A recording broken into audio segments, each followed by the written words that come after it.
চোখের পলকেই ধুলোর সঙ্গে মিশে গেল মসজিদটি।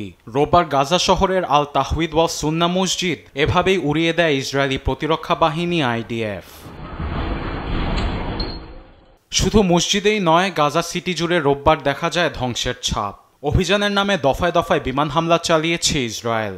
ধসে পড়েছে একাধিক ভবন, রক্ষা পায়নি স্কুল থেকে শুরু করে বাস্তুহারা ফিলিস্তিনিদের অস্থায়ী তাঁবু। রোজ এমন ভয়াবহ হামলায় কখন প্রাণ যাবে সেই চিন্তায় শঙ্কিত অনেকেই। রাতের বিস্ফোরণের শব্দে ঘুম থেকে উঠে যাই, দেখি ছাদ ধসে পড়েছে।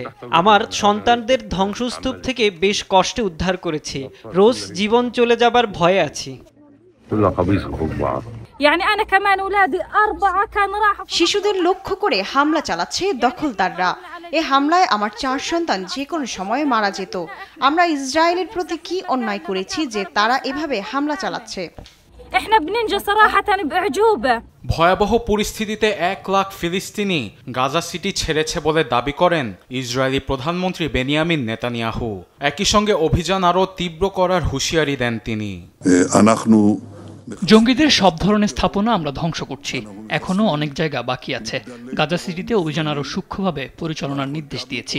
1 লাখ ফিলিস্তিনি সে জায়গা ছাড়লেও বাকিদের হামাস যেতে দিচ্ছে না।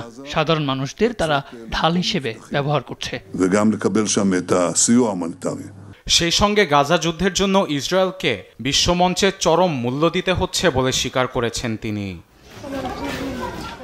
এদিকে ইসরায়েলি সব জিম্মিদের মুক্তি ও হামাসের আত্মসমর্পণের পরই গাজা ইসরায়েল যুদ্ধের সমাপ্তি হবে বলে জানিয়েছে ইসরায়েলি পররাষ্ট্রমন্ত্রী গিডিয়ন সার। জেরুজালেমে ডেনমার্কের পররাষ্ট্রমন্ত্রী লার্স রাসমুসেনের সঙ্গে সংবাদ সম্মেলনে এ কথা জানান তিনি।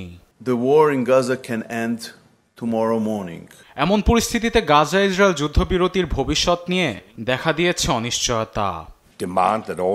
আরবেদ আফসার, নিউজ ডেস্ক, দেশ টিভি।